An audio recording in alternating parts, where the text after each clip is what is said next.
6 months after 6 people died while working at Prospect Ranch, loss still lingers. The family members clearly are still grieving. The U.S. Department of Labor says someone has to pay. Any kind of compensation discussion is a distant second place. OSHA investigators say August 2025, a pipe in Prospect Ranch's manure management system disconnected.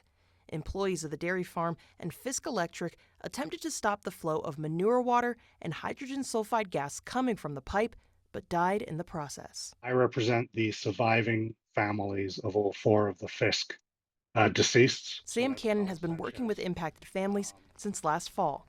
Cannon handles a lot of cases involving toxic exposure, but he says he's never taken on one of this magnitude. No, something where 6 people die in the space of an hour, that this is not something we see all the time. OSHA cited Prospect Ranch for, quote, failure to protect workers from atmospheric hazards, have a written hazard communication program, and train workers to detect hazardous gases.